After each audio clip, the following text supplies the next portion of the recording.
Hi, welcome to the Talk Spot. This is Marcus, and today I'm joined by MasakoX. Masako, it was one of the founding members of TeamFourStar with Dragonball Z Abridged, and he also has his own YouTube channel by the title MasakoX. Masako, thank you for coming on. Well, thank you very much for having me, Marcus. So, I guess the first question I want to ask is, how did you get into voice acting, and what kind of led to the, creation of TeamFourStar, and how did you guys even come up with the idea of Dragonball Z Abridged? Oh, that's a lot of questions in one. But it all started back in the 1940s when my grandfather worked in the region of Soho in London. So in the creative sphere there on B movies and like movies in general. So my family's quite a creative one. So we have a load of photographers. My brother's a visual architect, and I'm an editor. So I've always been in the creative sphere. Even my mother did some voiceovers back in the day. So I always had a fascination about voiceover. I used to have a little tape recorder, record some silly voices on it and stuff. And then when I found a place called the Voice Acting Alliance back in 2005, I found who is now Kira Buckland, who's now really big in the LA sphere of voice acting and such. She's 2B in Nier Automata now. That's one of her most biggest roles. And I think now she's got a role in JoJo, and she's a big JoJo fan. So achievement unlocked. But she pointed me towards the Voice Acting Alliance after I sent some really awkward demo reels.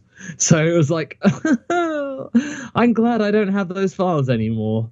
Otherwise, I'd have to do a YouTube video going like, my first ever demo reel? Doing a shocked face, of course, as part of the course. But I got onto there. I met up with a chap called Vegeta 3986. We did a parody of a Abridged series called Naruto Abridged. It was probably the second one around after Little Karibo's Yu-Gi-Oh! Abridged, which pretty much started it all. But there was loads of other people like with Lanny Pator, Yu Yu Hakusho Abridged, Kaiser Neko's Lupin the Third Abridged. And then, of course, there's Takahata's G Gundam, HBR 2K's Berserk Abridged, then Gantz. So we all had our own different Abridged series, and we were all each other a fan of everybody's work. So we were always very keen to like work with each other and really respect each other. And Skype calls back in the day would be really, really cool and just chill. But then Kaiser had the idea of doing a DBZ Abridged series, and believe it or not, there were like 5 to 8 different DBZ Abridged back in 2008, 2007. There were loads of them. I mean, none of them really saw past episode 3. You know, they tried. But Lanny, Vegeta, and I did abridged a couple of movies of Dead Zone and World's Strongest. And that was a fun time. And Kaiser was really nervous about trying to get into it. And Taka was like convincing him, saying, no, just do it. Just ask them. What are they going to do? Just say no? Of course they're not going to say no. And surely enough, we didn't say no. I was asked to reprise Goku for the DBZ Abridged series. Originally, I didn't voice Gohan. That was Vegeta. But in episode 2, it went straight to me. So for episode 1, that was not me playing Kid Gohan, even though it was just one line. Wow.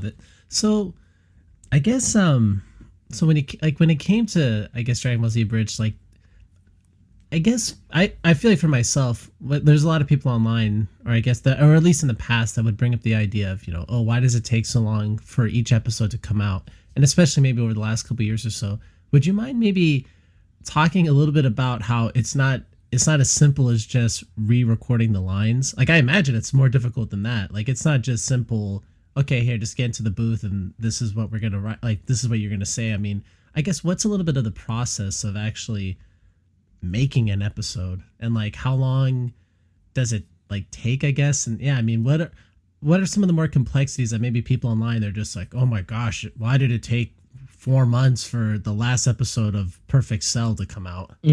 Yeah. So, well, it's all to do with most series online. They tend to make all the episodes in advance and then schedule them out. So with Game of Thrones, for example, they made all the episodes last year. They produced them, and they had a whole year to kind of complete them. So all the stuff was in the can. But with DBZ Abridged for up to season 3, the schedule was all about just doing it as each episode came along, and it would be a case of Lanny, Taka, and Kaiser sitting down together, having maybe 3 or 4 scripting sessions, which takes about 10 hours to kind of really hammer down. Then it's a case of getting everybody scheduled, which can be 5 actors, it can be 10 actors, it depends on how many characters are required. And then, of course, the editing, which is the biggest version. So stuff that can be like can be up to 100 hours from start to finish. So it could let 4 solid days of work. And that's just a basic one. So if things are really complex, it could be even more.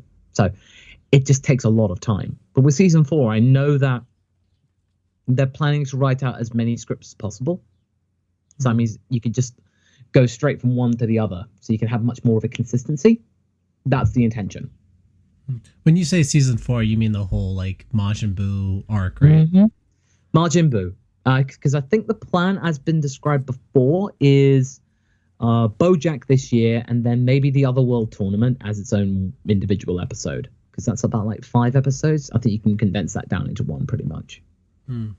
Now, I actually didn't know this part about TeamFourStar, or I guess Dragon Ball Z Abridged either, until I watched a video that you did. I forgot how long ago it was, but you basically did a video on YouTube where you did several different voices. Like, it was one video where you did the voices of YouTubers and characters that you played in Abridged. And I didn't realize that you did Frieza and Cell and King Kai. I didn't realize that you did all these voices. So I don't know if it's a spoiler or not, but are you also going to be tapped to do Majin Buu? Or no. I didn't do those voices for the original. Oh, you didn't? Those are me doing impressions. Oh, you sounded so much like it, though. Oh, my gosh. Well, being around them for 10 years, you kind of get an idea. And because when we record, well, when I record especially, Kaiser is the one that directs. So we've been doing this since episode 14, I think. So like 2010, I think. So nearly 10 years of directing. So you kind of get an idea about how these all are. And then we rewatch the episodes again, kind of go over the things. So you tend to kind of get it down almost because you're really pretty much intimate with the script. But no, King Kai, Frieza, Cell, no. Frieza was played by Little Kuribo, Cell by Taka, King Kai by Kaiser. Oh, yeah. I felt like your King Kai was so spot on. I really thought you actually. Well, basically, you just need to sound obnoxious there, Goku. I thought that was great. And that's the thing. Kaiser with that, he cannot be next to the mic when he does that voice. Because essentially, without even trying, it's pretty loud. It's just like, yeah, it's essentially, that's how it is. You just pick up little quirks. So that's how it is really. So yeah, no, I didn't play King Kai, Frieza, or Cell. That's just me doing an impression. So you didn't do Nappa either? Nope, that was Taka. Oh, wow. I feel like, man, you were, I don't know. That one video, I feel like, because, it was your face, so I could actually see you talking. Like, it seemed like that was so spot on. Wow. The only people I played in DBZA are Goku, Gohan, and for the first 30 episodes, Roshi. Okay. What happened with Roshi? Truth be told, they wanted to go in a different direction for episode 31. Like, I was struggling with Roshi at the time. Okay. And ultimately, they made the creative decision to cast Lanny in it instead from episode 31 onwards. So they took the decision to do that. Okay. So yeah. For Dragon Ball Z Abridged, I remember first coming across it. I feel like 2010 probably, and I had never even heard of a Dragon Ball Z parody on YouTube, to be honest with you. Especially at that time, 2010, at least from my own knowledge, like I really wasn't spending that much time on YouTube. So I remember I was at a friend's house and he's like, "Oh, you got to check this thing out." And I checked it out, and the first time I watched it, I was taken back. I didn't even know what to really think about it at first. And then I watched a couple more episodes. It was all like the Saiyan arc. And I was like, man, this is just, I thought it was great. Like the first time I watched it, I didn't really know what, because I didn't even know it was a comedy. Like the first time I watched it, I was like, what's happening now? And then I was just really taken back. But yeah, I really loved it a lot. I guess for yourself, like when you guys first produced the first couple episodes, I mean, what was your reaction after watching it and, seeing, the songs that you guys would do? I mean, were you kind of, I guess, a little surprised about how well it took off and just like how big of a thing it became or has become? Oh, of course. Yeah, no, we had no idea that it would get this big. I mean, this was essentially our own kind of. This was just something we wanted to do for fun because we like working together. And within 2 episodes, we reached 100,000 subscribers, which in 2008 was a big deal. That having 100,000 subscribers in 2008 YouTube, that was pretty big. And back in the days when they had like top 100s, and top 100s in comedy, and it's like you don't get those medals anymore. But yeah, no, we had no idea. We didn't go into this to get famous, because you can tell the people when they're trying to do this for fame, or they're like clout chasers or something like that. They're trying to, get famous or get popular just for the sake of it, and they tend to burn out quite fast. It's like they're the super giants. They try and do it too quickly, and they're just doing it for the fame. They don't have the passion for it, and audiences are not stupid. They can see someone who's truly, genuinely loving what they're doing, and they will stick by them. And the people that don't, they'll fizzle out pretty quickly. So that was our goal, just to show people that we really love Dragon Ball, and we really want to show our passion for it in a different way. And another thing about that would be, is just to not necessarily bash on it all the time, but have it so that means somebody, if they hadn't seen Dragon Ball, they get the story, as in they would get what's going on. And they wouldn't lose anything out in the basic narrative. And if they wanted to get back and find some more details, they'd just go and watch the regular show. I mean, from my perspective, just as a fan of watching it, I mean, I felt like when I was watching it, I could tell that you guys had a very great knowledge of the show and the characters. And I mean, for myself, I mean, you're a bigger Dragon Ball Z fan than I am, for sure. But yeah, I mean, I've been a fan of the show for 20 years. Now, granted, if somebody asked me extreme trivia questions, I couldn't answer it. If it's something like, who was the voice actor or who was the Japanese voice actor for Chaozu in Dragon Ball? Like, I don't know that kind of question, but I've been a fan of the show for a long time. But so when I was watching you guys' content, I mean, I could tell that you guys knew so much so, in fact, that like, obviously, about this, like the fame of some of the characters like Ghost Nappa, and like, yeah, you take like this little string and then you made this big like coat off of it almost. I mean, it was based on the knowledge of the characters. And I think that was something, at least from a fan's perspective, that was really interesting and intriguing, was like, you guys knew who these people were. And then you kind of went on a little bit of you took them to another place than the show initially had. But I mean, I personally really liked it a lot. Yeah, well, it's just you tend to pick things up quite a bit, and truth be told, I don't know the Japanese voice actress for Chaozu, if it's if it's any help. Well, I mean, because I know some creators online, or especially Dragon Ball Z commentators online. I mean, they know stuff that I was like, wow. I mean, how do you know all this? But well, I guess that kind of transitions into a little bit of a different question. That being, when do you feel like you became a fan of the series? I mean, did you also? I don't know if we're roughly the same age, because I'm late 20s. I mean, did you become a fan like in the 90s, or was that more like mid 2000s? Well, in the UK, we didn't get Dragon Ball at all, as far as I could tell, until 2000. That's pretty much when we got it on Cartoon Network. Before then, I had no idea it even existed. Like, not a trace. Like, not even a random AMV that you found online. Not even that. But yeah, no, I found it. It broadcast in March, and it was pretty much love at first sight. Just watched it. Yeah, the old Pioneer dub, the old Ocean dub. Those were the days, but still had to have a go and repeat for the Ginyu Force for a while. Not the years and years that people originally had to do, but yeah, just seeing all that happen in real time, and it's just, yeah, back when it first came out in the UK, that was crazy. I mean, I just remember, yeah. I mean, I totally agree with you. It was unlike anything I'd ever seen before. I mean, I even feel like to this day, it's still so unique. I mean, the flying, the super speed fighting. I mean, granted, I mean, I know people could say, well, what about Naruto, or what about One Punch, or or One Punch Man, or other shows. I mean, I know that there's elements of Dragon Ball that have been incorporated in other shows, but in Dragon Ball Z, I've never seen a show put all those pieces together, even to this day, in my opinion.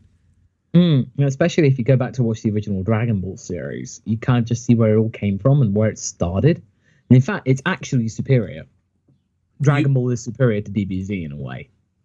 Yeah. Just for the story, just the adventure. DBZ is pretty much action. There is some adventure early on, but for the most part, afterwards, it tends to go, oh, we are on Earth. Oh, here's a bad guy that's about to show up. We better stop him. Well, even for Dragon Ball Z, I think it's interesting is that, I mean, the Dragon Balls are, I guess they're relevant in the show, but they're not even really that important, I feel like, in Dragon Ball Z. I mean, in my opinion. Dragon Ball Z, no, they're a tool of convenience. Yeah. Like, I mean, it's not back in the day, or even in Super. Super does a pretty good job with the Dragon Balls, actually. They include them. They include them quite a lot, including the Super Dragon Balls. Which, I mean, that is definitely. Oh, that, I guess that also kind of leads to another question I have: is what are your thoughts overall of Super? I mean, do you, what would you? I guess what letter grade would you give that series? For probably the first half of it, I give it a C plus, maybe. Okay. Probably a C plus for the first half, and a solid B minus for the second half. Because the fact is, though, what you realized is that the old way of doing Dragon Ball for Dragon Ball Super just doesn't work. It just does not work. That formula is old, it's dated, it hadn't matured or evolved in the 20 years since it had been on TV. So it was quite clear it needed to evolve, or else it would have probably fizzled out. And what you could tell is that it slowly started getting better. And then by the time you get to the end of Super, it had a good ending, like a really solid ending. I mean, it was a bit of a rushed one in some ways, but the overall end of the Tournament of Power, yeah, it's pretty good. Not bad. It had some really good moments, and it was really well done. And then when you get the Broly movie, you think, oh, okay, this is a bit of an animation refresh for the first time in a quarter of a century. In fact, a lot of fans of Dragon Ball, they've not known anything else than Tadayoshi Yamamura's style. They've not known anything else. So to get this one and it to be received really well, this is something that's been needed to really make Dragon Ball fresh and to have some new sense of direction. Just have fun. So if Super came back, and if rumors are to be believed, it's going to have the new style implemented into it and have the new direction, then I think we're pretty safe. I think, Dragon Ball Super, it's not going to be the most spectacular anime out there, of course not. But it's certainly going to justify being right at the top of shonen anime. Do you feel like Dragon Ball Super, do you feel like it captured like the same element of, I don't know how to describe it other than like the Western showdown? So like, in a lot of Westerns, they kind of set the ambiance where there's two characters looking at each other. It's widescreen and it's, very intent. And it's so, like that's how a lot of Westerns are shot. And I feel like, at least in the past, like in the 60s and stuff. And I feel like in Dragon Ball Z, it kind of really mirrored that in a lot of ways where, you'd have these epic stare downs, and at least in the English dub, you'd have this music playing and it felt like, oh wow, we're about to watch like a Western duel or a samurai fight. And I never really felt like I never really felt that existed in Super. I don't know. Well, I guess what are your opinions about that? Do you feel like we had that? I think with Dragon Ball Z and Dragon Ball, they had the manga and they had to stretch things out quite a bit so as they didn't catch up too much with the manga. With Super, though, they don't have that. They didn't have the manga to keep a distance away with. The manga could just go at its own pace. Like, there was no restrictions about that. So they could actually speed things up quite a bit. So a lot of the arcs in Super, they're done within before the Tournament of Power, the longest arc was 20 episodes. That was the Goku Black arc. That was 20 episodes, and that's not. I mean, for a Dragon Ball Z arc, that's pretty short. That's like less than the Saiyan saga or similar to. So Super didn't have the time restrictions or the means to pad for timing. So yeah, you got that in the manga, but yeah, you got those stare downs even more so because they had to pad for time, so that it was exacerbated. And in the Japanese version, there is no, or at least in the original one, there is nowhere near as much music. It's a lot of just silence. So it's even more like a Western. Whereas with the Bruce Faulconer soundtrack, they felt like they had to stick music in everywhere, or else people would be bored or not know what to feel in terms of emotionally. A bit of a patronizing execution, but that was just one of the big differences in, you know, the dub between the dub and the original. I mean, I'll probably be honest with you. I think for a lot of, I mean, I can only speak, I guess, for American audiences, but I think we needed that music. I think a lot of younger, I mean, I imagine myself as a 10-year-old kid watching Dragon Ball Z for the first time. I feel like no music, I might have been a little bored. So no. That was just the trend. That's just the way that you can't slam it nowadays. You just have to think, well, that's just of its time. When you look at pretty much anything around like the early 2000s, it's pretty much like, and the late 90s. Yeah, of course. Makes sense. Yeah, I can understand why they did it. That was just how cartoons were. There was incidental background music all the time. So it was just knowing when not to have it. So nowadays you could have periods where there's no music, and that's fine, because you need to have that tension. And it's just having that non-diegetic music, just having it, just it's there. It's just, you know, it's a bit much nowadays. But back then, yeah, it's fine. I think you're right. I guess one big issue is Super, especially in the beginning, was a whole animation debacle. You know, how the animation looked terrible, and I always thought it was a budget reason. But then I watched a video by Totally Not Mark, and Mark, yeah, good chap. And he talked about it. He talked about how it wasn't really a budget issue at all. And I guess, I mean, what are your opinions then about that? I mean, if it wasn't budget, why were the episodes, like, why did it take Super so long to look good? Like, I feel like it was only in the Tournament of Power that the animation started looking really nice. One word: mismanagement. Pretty much. It was just poorly managed. So cast your mind back to 2015, April, around about this time of year, 2015, 4 years ago. I got people spamming my Twitter going like, Masako, have you heard about the news? There's a new series. I was thinking, no way, no way, no way. No, really, holy mackerel. Is that really happening? And I checked, wow, okay, it's happening. But if you look back at it now, that announcement had nothing to show. It had the show's producer, Masako Nozawa's going to voice in it as Goku. Big surprise there. And they had a name. They didn't even have a logo. There was no logo at all. Just the name. It's in production.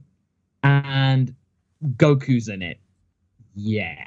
They didn't have any visuals. So they had nothing. So that was a bit of an alarm bell saying, and then it'd be released in July. So you're thinking, 2 months and you got nothing to show. They quickly rectified that. They had something within a couple of weeks. But you just think, oh, okay, it's going to be a little bit haphazard. So the first couple of episodes, yeah, they're fine. They're all right. It starts to fall off the wagon around episode 4, though, because you get differing art styles with different line thicknesses and stuff. You think, uh-oh, that ain't good. And then of course, you get episode 5. Toei just had really, really, really harsh deadlines. Like, because the staff on there were pretty good. Of course, they were good. But even a good animator, if you don't give them enough time, they can't produce the best quality content that they could possibly make. That's just an issue. If you got not enough time, then what good can you do? You can't do much with like a couple of less weeks than you would normally have. Like ideally, an animator for a typical scene should be rotated every 8 weeks. So, or 6 at least. At the very least, they need 6 weeks to work on a particular sequence, you know, in order to get it out ready to go. If you can give someone 8 weeks, that's fantastic. Super had like 4 to 5 weeks, so had one less week. That's just not manageable. It was unsustainable. And episode 5 was the clear result. Naoki Tate, trying to do what he's really good at doing, which is fluid animation. You can see later on, with Goku Black Zamasu, he gets some really nice fluid animation really fast, but he has enough time to do it. But if he doesn't, it kind of falls down. And you then get other animators and it just all flops down. It's just doesn't work. So it wasn't the animator's fault. It was Toei and the people coming up with shift work just not providing enough time. That's pretty much all there is to it. And it really brought up the attention about the workplace in animation houses.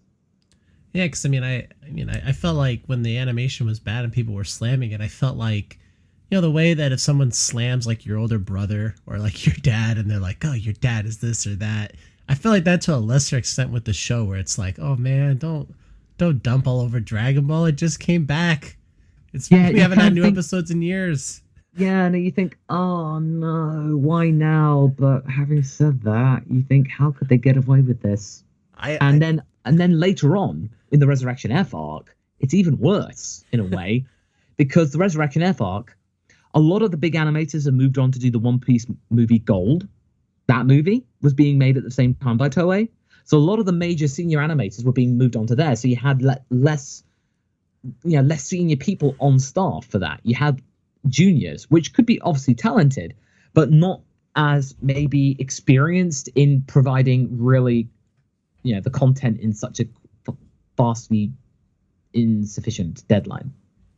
Because even with the Resurrection Frieza stuff, I just feel like it just looks so bland. Like, it's just because it had already been done. A lot of the animators probably worked on the Resurrection F movie, and they were like, "Got to do this again? Really?" And that's why a lot of the animators moved on to do the One Piece movie. They just didn't want to do it again. No, that makes sense. And the movie, now when you look back at Resurrection F, I was watching it before the Broly movie, and it was like, this is actually kind of boring. Like, it doesn't really offer anything new, like a movie should. Battle of Gods did, of course. But Resurrection F is just, oh, Frieza's back. We have a new form. Okay, it's just like a 2-episode long battle. Right. Well, I even thought the new form was just so jarring. The last movie before that suddenly happened. Yeah, off screen. There was a build up. Yeah, they're blue. The last movie, Goku has a new transformation that kind of looks like Kaioken, and then the next film, him and Vegeta go blue, and it's like, oh, that looks cool, but with no context, it's like, oh, what the heck? Like, why rush it? But if you look at the Broly movie, when Goku turns blue in that was way better. Oh yeah. That was way better. Going from gold to blue, you think, okay, now that's how you do it. Because it looked visceral, it looked intense. Whereas they a scream, and then skin peels, and then blue. Ta-da! It did feel like that. I guess, I don't know if you've looked into this at all, but what brought back Akira Toriyama to actually, make more Dragon Ball content? Because I don't know what year was the last. When did GT end? I know he wasn't involved with GT. That was 1997. So 1997. So it went 18 years without any new Dragon Ball shows or anything really like. I know there was the movies here or there, but what prompted him to come back? Am I totally mistaken, or was he kind of always there doing small stuff? No, he was just doing his own thing. He then came up with Jaco, the Galactic Patrolman, as well as some other little stuff. But he was originally meant to be an executive producer on the Dragon Ball Evolution movie. He is an executive producer on it. He had some ideas for it, but they didn't pay attention to him. They ignored him. So he was meant to say, well, I think he should maybe do this. And the executives didn't care. They just took so these kids just like the punching, you see? We gotta have high school. We gotta have it relatable. We gotta have it like that Twilight stuff. Yeah, totally. So it's like, it just missed the mark so much. The second half of the movie isn't that bad, At least they made an effort. And Goku's gi in that movie is actually pretty cool. It's like really good. But it's just it's just I think that galvanized Toriyama a lot. He didn't help out on Kai that much. Because in fact they wanted to make that was the whole thing that why Kai came about in the first place. Dragon Ball Kai came out when Toei went to Toriyama. Hey, we want to make a new series, and Toriyama was just like, well, no, I've been burnt by this movie, so yeah, we're not doing that. So they came up with the reason. Oh, okay, it's the 20th anniversary of Dragon Ball Z. Let's do Kai. So they did that, and then eventually, they came up with the movie, and Toriyama was like, oh, so I don't have to do the drawing. I could just do character design and do some writing. That's all I have to do? Just a one-time thing? Huh, sweet. All right. I get all the glory with none of the work. Because that's what Toriyama does. Toriyama is lazy. And he's done his time. He does not need to do manga, like a full-on manga by, every week. He doesn't need to do that anymore. In fact, he realistically didn't need to do that anymore after Dr. Slump, because that's when he made his millions. Dr. Slump was the reason what made him a household name. Dragon Ball was like an afterthought. But for Super, he brought in an apprentice with Toyotaro.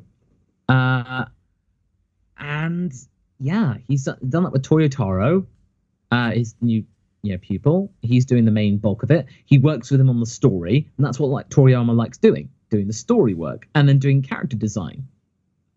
And maybe just chipping in every now and again.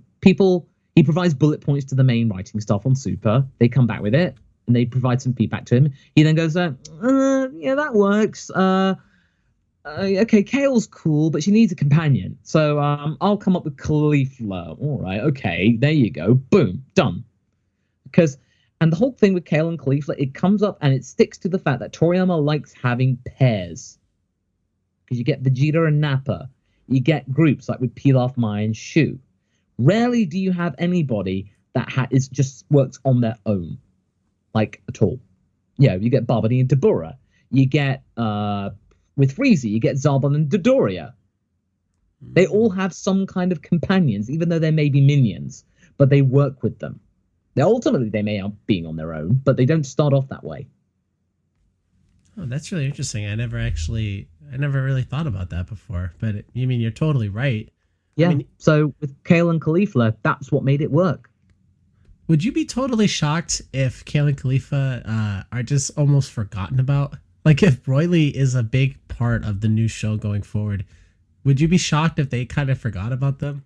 Oh, they won't be forgotten. Oh no, they won't be. You cannot stop that.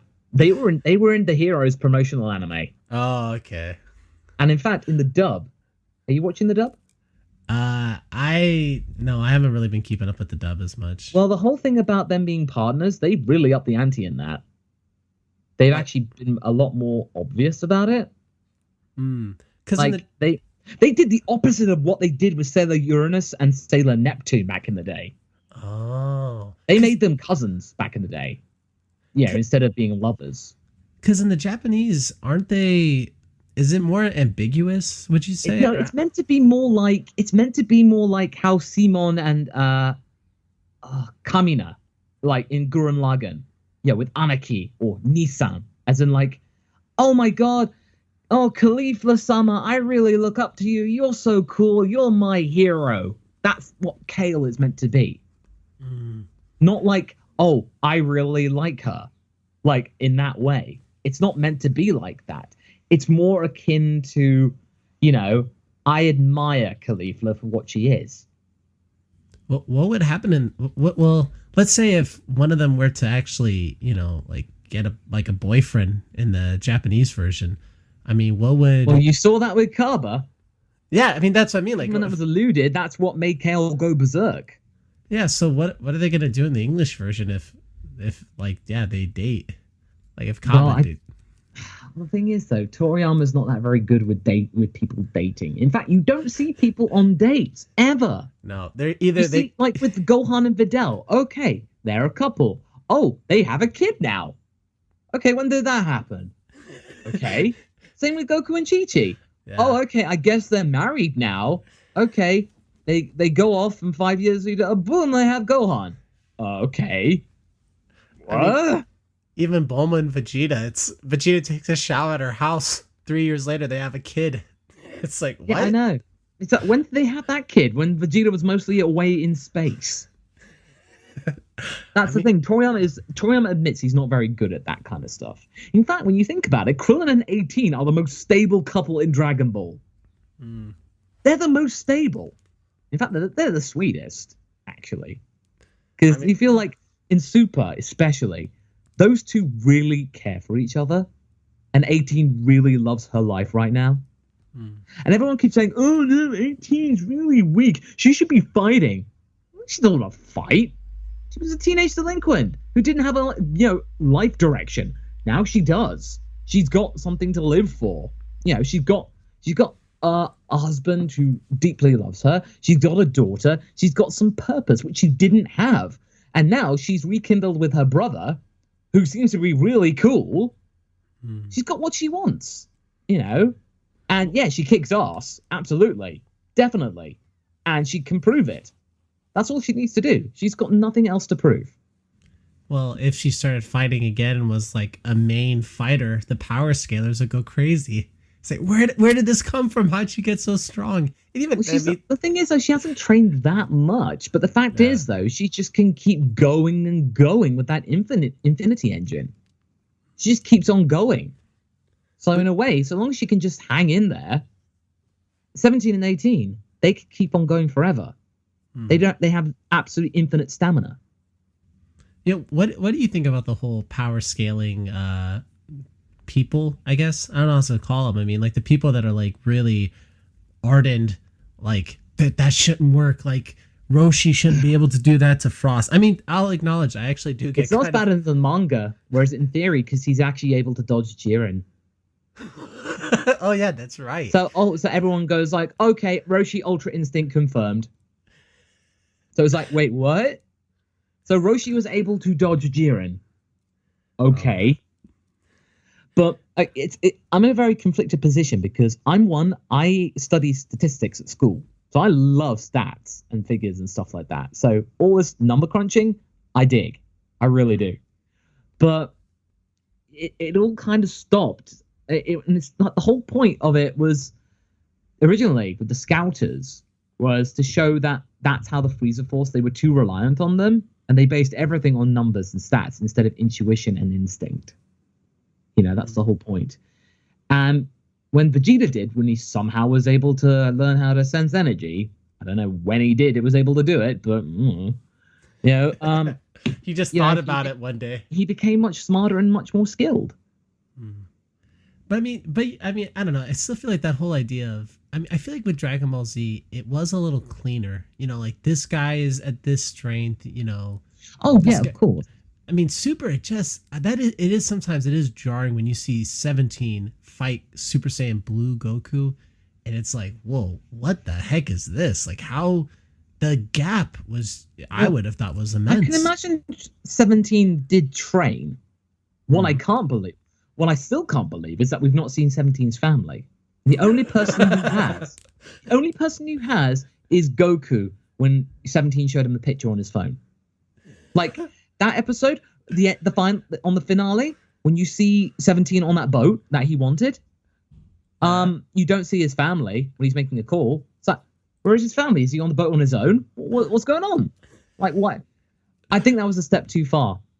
Toei and Toriyama didn't think about it, didn't plan it, or Toei was thinking, oh no, we probably shouldn't show them because we don't have designs from Toriyama. I don't feel comfortable making our own designs or something like that. They wussed out essentially. That is a huge missed opportunity there. Yeah, you're right. I hadn't even really thought about that much, but I mean, because that was like a big thing for him was, I'm fighting for the animals, the kids, and my family. And there's no wife or child to show. Yeah, and for all we know, that could be just a random picture he showed to Goku because he was that gullible. That's a good point. Well, I guess one thing that I think about with 17 is that, okay, like if he's able to fight Goku in the Super Saiyan Blue form, I always call it Super Saiyan Blue because I think it's easier than saying the whole thing. Yeah. But like, if 17 was that strong against Goku, I mean, why wasn't he? Because what this that arc? What is that, like 6 years after Majin Buu, something like that? What, the Tournament of Power? Yeah, Tournament of Power. Roughly, yeah. It's roughly So, I mean, about 6 years. wouldn't 17? I mean, like, how strong was he then in Majin Buu? That arc. I mean, wouldn't he have had enough strength to potentially be like beneficial against Buu? Well, put simply, Toriyama didn't go back to him. I know He that's was a the park answer. ranger. That was it. And that scene in the anime, that was just for the anime. Hmm. So the anime would like just like, oh yeah, 17's a thing. Oh, let's show him he's a park ranger now. Oh, okay. Do you think they're gonna do that same thing with Aider or Android 8? Bring him back. He's actually been in it. Well, I mean, like, bring Like, him back in the- like as a fighter. Oh, probably not. Oh man, if Master Roshi and 8 have to fight Moro or something like that in the anime adaptation, I think people would lose their minds. No. Well, yeah, if Monarca can actually stop here, well, who knows what could happen. Wow.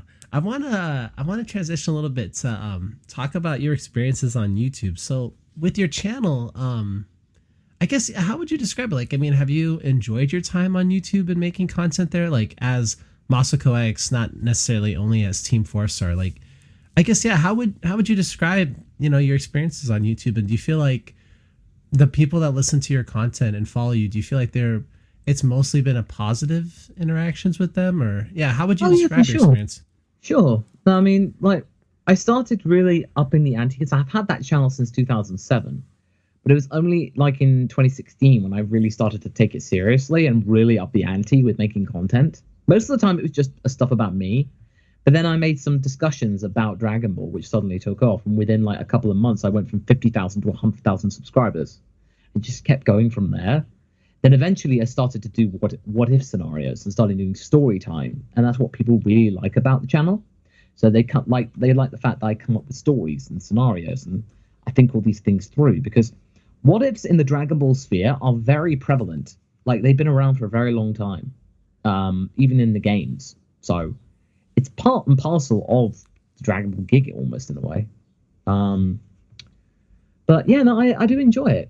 But I mean, obviously with YouTube being YouTube, or my little hashtag YT being YT, it's a bit frustrating at times, but you just got to kind of roll with it. Ultimately, you just got to kind of just put the video up there, respond to people's comments, and then move on to the next one. You just can't get yourself bogged down. It can be pretty tricky. Well, because I know with the ad revenue for YouTube, I mean, I know that it's always kind of fluctuating, right? Yeah.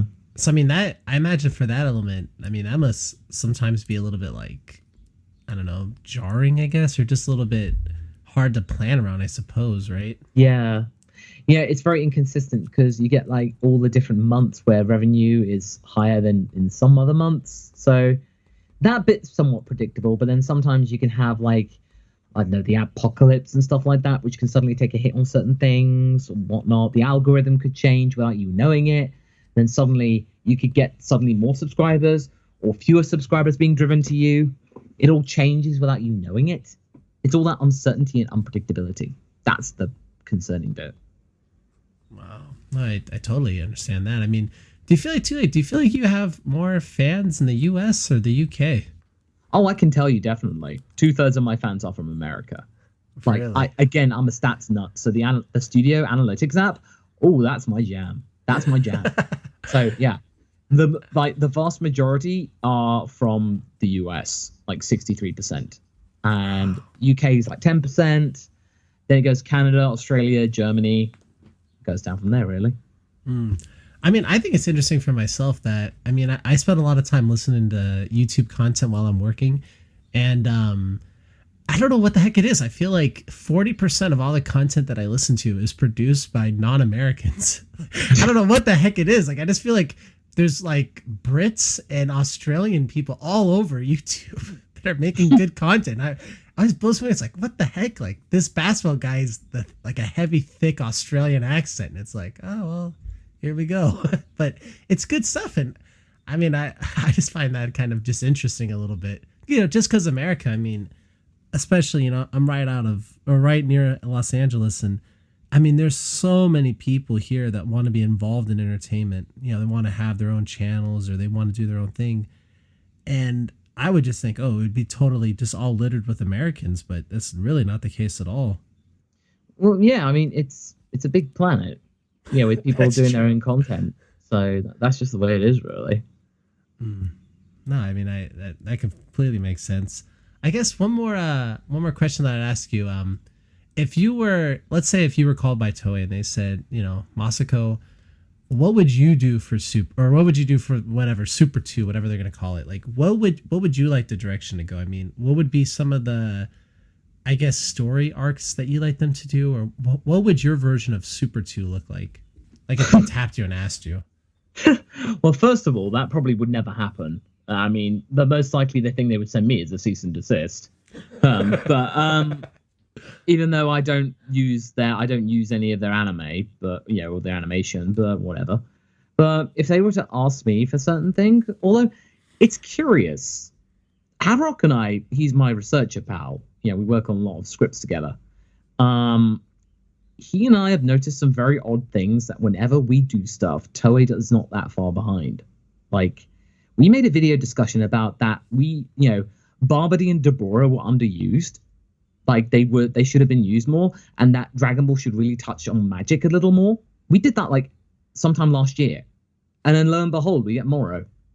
Like, boom. Dragon Ball R&R, that what if manga dub thing that we're doing.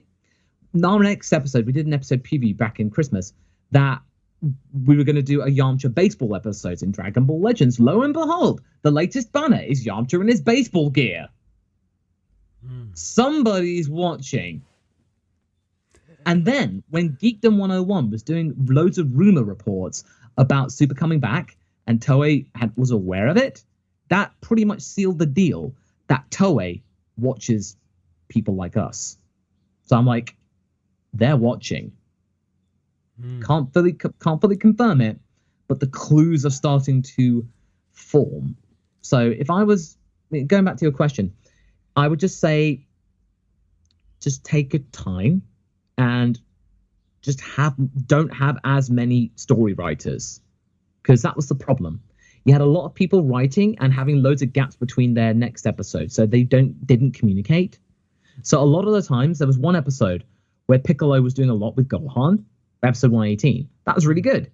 Then the next episode, boom, oh no, he's out, and Piccolo does nothing. Right.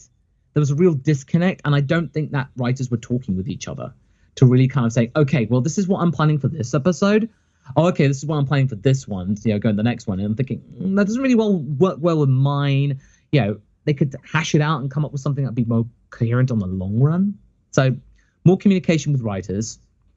I would probably say Gohan, finally have him figure out his lot in life and him having a balance between fighting and family. To get that squared away, once and for all. And just remember that Earth still has a lot more threats that you can have it. You don't need to go to other universes. Not yet. And you can also use characters in different ways. Like, even though they may not be the strongest, you can still use them in other ways.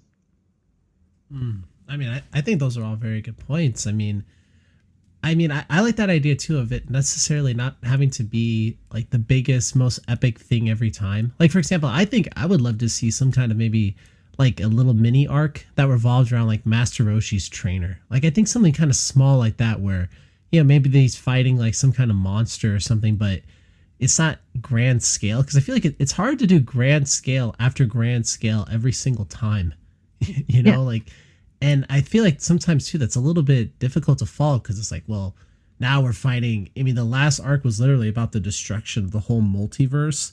I mean, how much bigger does it get? Right? Yeah. I mean, we're talking about everybody getting killed except for one universe. I mean, I think ultimately I'd love to see some big plot where literally there is somebody stronger than Zano and they have to somehow defeat him. But I mean, I guess that's the thing too. I mean, you've probably definitely touched on this believe point. I believe there is, because there was meant to be the whole thing about Zalama, the god of creation, the guy who created Super Shenron. Where is that guy? Because if dragons are meant to be believed, that if the creator is dead, then the dragon's dead too. So he's around somewhere. So where is he? And personally, I think that the way that there are now 2 Zenos and the way that the Zenos have been conducting themselves, that is the perfect act for revenge. And that maybe the destructor god is Zeno. Wow. Zeno, because they're meant to be the gods of creation, god of destruction, like the ultimate god of destruction, and the gods of balance and surveillance, which are what meant to be the Supreme Kaiser meant to do. That's what their job's meant to be. The god of destruction, they're meant to be the people that actually do the job. And I think Zeno is the prime god of destruction, because that's all he can think about is erasing stuff. So Zarama could have been in those 6 universes that Zeno wiped out on a whim. Could have just trapped Zanama in there, and they're in some kind of other ether. And Zanama could come back and want to wreak his revenge. Oh, that's a really good theory. I like that. There's 6 universes out there that were just wiped out. Why were they wiped out? Really? Not just for a whim. That can't be the only reason. Wasn't there also on a whim that there was only 49 planets in our universe that have life? It's 28. 28? 28 civilizations, apparently. Gosh, if we already see, I mean, I know a lot of people gave the show flack for that, but another thing, I feel like one big issue that I always had with Super 2 is I feel like the stakes never really feel that great when Whis and Beerus are always around. Not only that, but because it's set before the end of Z. So in a few years' time, they're all okay because you get the end of Z. Yeah. I mean, even in the Broly movie, even though I really liked it a lot, with Whis right there the whole time, I just kept thinking to myself, if Broly gets really crazy, Whis is going to stop him. And then that you got fusion. And now that's kind of ruined it, because you now know that, they can just make Gogeta anytime. Goku and Vegeta, they could just turn into Gogeta. So you need to find a way to negate that. Yeah, but I mean, I guess that's where good writing comes in, because it's really, because you even think that for the, the Tournament of Power arc, it's like, why wasn't there some form of fusion? I mean, for goodness, for between Goku and Vegeta, for example, that was with Kale and Khalifa. I mean, why not the 2 of them fuse to take out Jiren? So, I'm not sure, but all right, Masako, definitely, man. Thank you so much for coming on. It was a pleasure talking to you. I mean, like I said, I've been a fan of not only TeamFourStar, but also your own YouTube channel for a while, at least a couple years, and definitely, man, it's a pleasure talking to you. How can we? I mean, obviously, your channels are huge, but how can we follow all the stuff that you're doing, like all the different channels that you're on? Are you active on Twitter and all that stuff? How can people follow your stuff? Well, yes, I am available on Twitter and pretty much anywhere, really. If you look for MasakoX, like on Twitter, Twitch, Facebook, on YouTube, obviously, look for MasakoX, and you pretty much will be able to find me. Okay. Well, perfect. Well, thank you so much again. I definitely appreciate your time, and I look forward to talking to you again sometime in the future. Yes, absolutely. All right. Well, take care. You too. All right. Bye.